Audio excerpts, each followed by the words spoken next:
It's 3 a.m. You're staring at the ceiling. Your phone is face down beside you because you already know the trick doesn't work anymore. Your mind is racing. But the real answer to why you're awake right now is far stranger than stress, or screens, or too much coffee. You've been taught that a normal night is one long, unbroken block of sleep. 8 hours, lights out, lights on, nothing in between. That idea feels ancient. It isn't. It's barely a few hundred years old. For most of human history, the night looked completely different.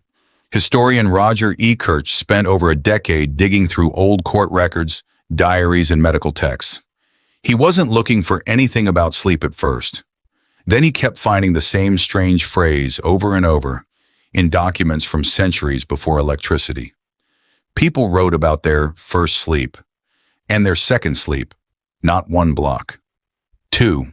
E. Kirch found that before artificial light took over the night, people would go to bed a couple of hours after sunset, sleep for 3 or 4 hours, and then simply wake up. Not from a nightmare, not from noise, just wake up in the dark, wide awake, in the middle of the night. And here's the part that should stop you cold.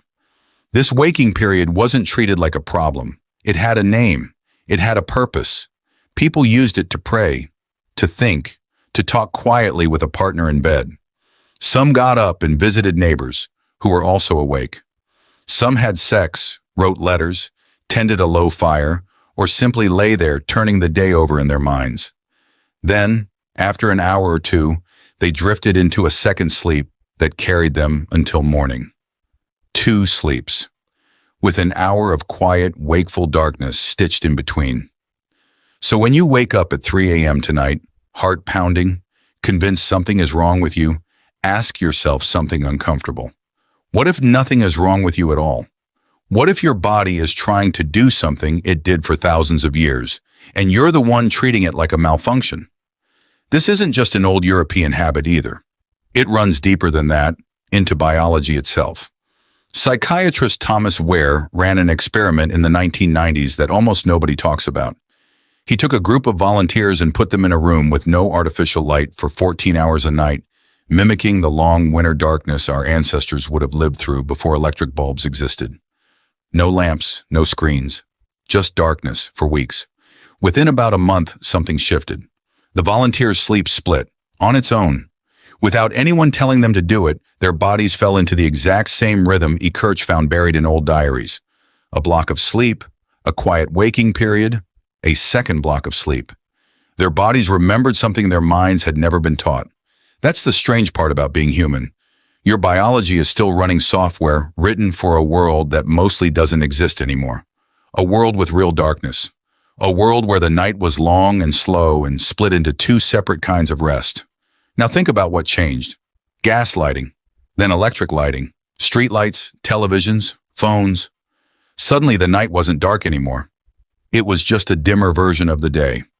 And your ancestors' natural 2-part sleep got squeezed, flattened, and shoved into one continuous 8-hour block that modern life demands of you. Neuroscientist Jerome Siegel wanted to check whether this pattern showed up in people who still live without electricity today. So he studied 3 groups with no access to modern lighting: the Hadza in Tanzania, the San in Namibia, the Tsimane in Bolivia. Communities that sleep the way humans slept for most of history. What he found surprised a lot of sleep researchers. These groups didn't split their sleep into 2 neat blocks the way Kirch's historical accounts described. But they did share something else.